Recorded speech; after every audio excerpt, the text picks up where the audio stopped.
Hello all, myself Dr. Shanti Verma. In today's lecture, I am going to discuss OSI and TCP/IP model for subject fundamental of networking.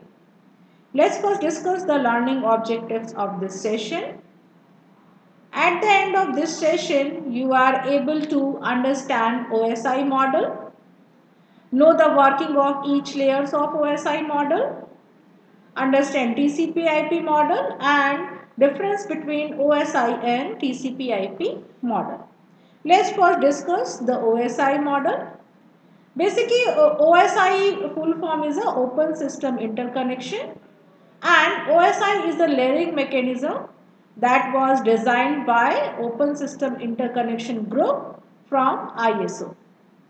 Basically, OSI has the 7-layer scheme.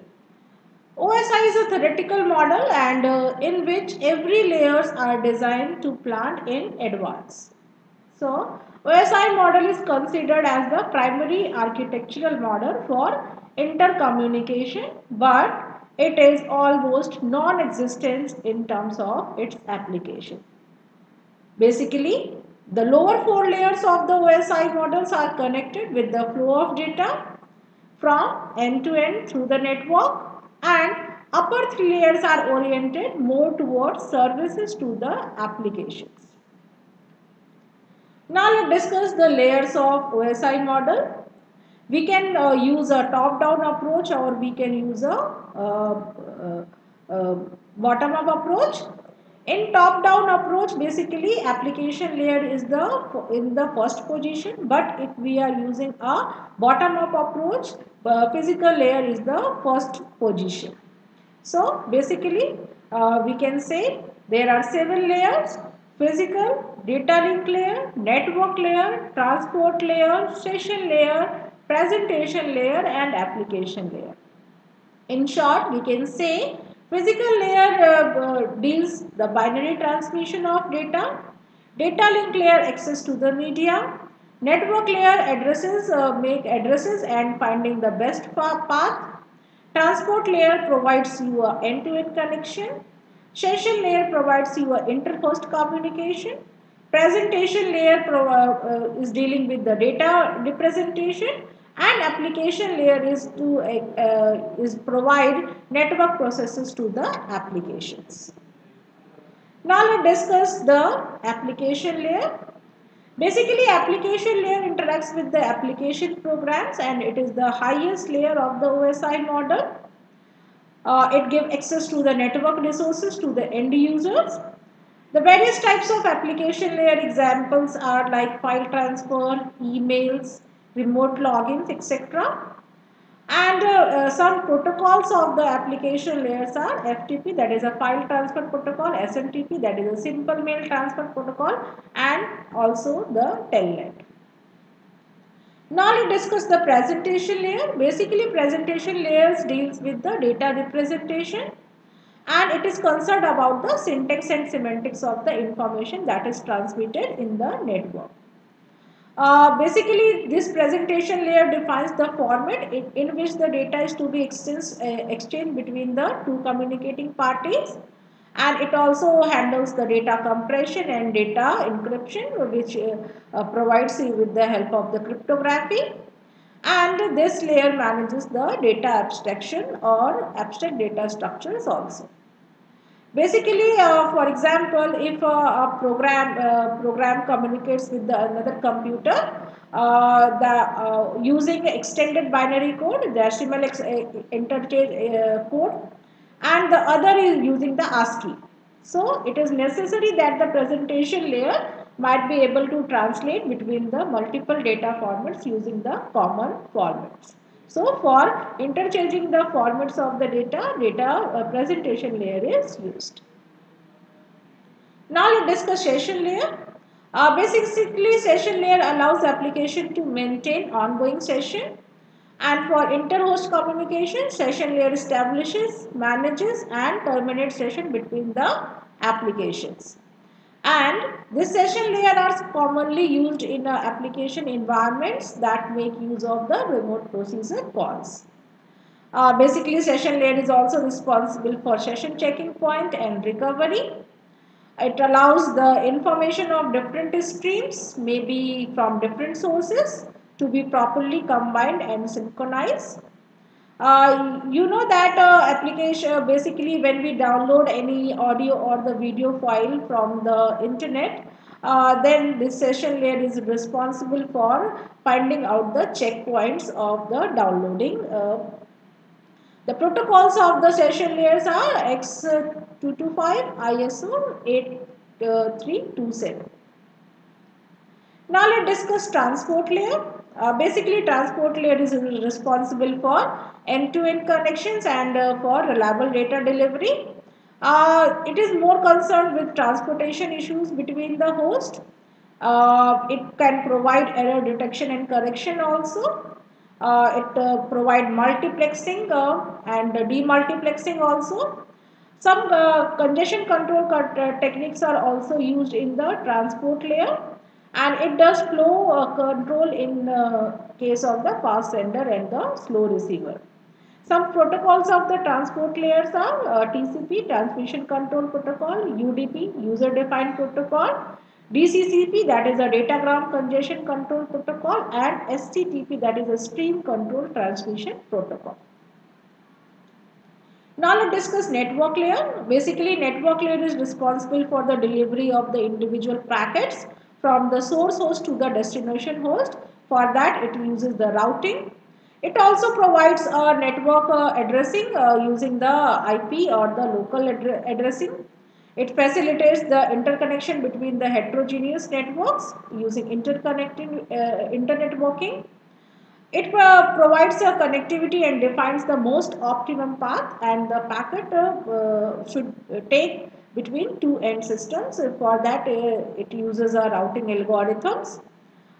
Basically, network layers is also defines how the fragment a packet into a smaller packets to accommodate in different media. It also handles the congestion control. The protocol of network layer is a IP, that is Internet Protocol. Now let's discuss the data link layer. Basically, the data link layer is responsible for moving frame from one hope to the another hope, and it breaks the outgoing data into a frame and also reassemble the received frames using some framing techniques. It provides you a reliable transfer of data across media, provides a physical address, that is also called as a MAC address, handles errors by implementing an acknowledgement and retransmission scheme, implements flow control, supports a point-to-point as well as the broadcast communications, supports simplex, half duplex and full duplex communications.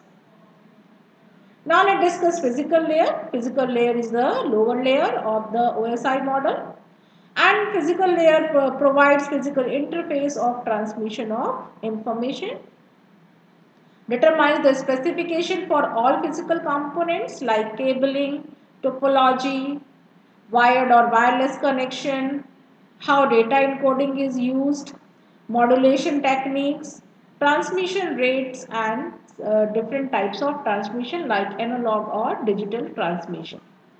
Basically, physical layer does not detect any type of error in data communication. Some examples of physical layers are Ethernet, that is standard is IEEE 802.3. For wireless, the standard is IEEE 802.11. Protocols of physical layers are RS-232 and RS-449. Now let's discuss the OSI physical layer components. Basically, components of any computers are networking device. For that, network interface card is used. Basically, all network interface card is a unique 12 character hexadecimal number, and that number is a MAC address or the physical address of a computer.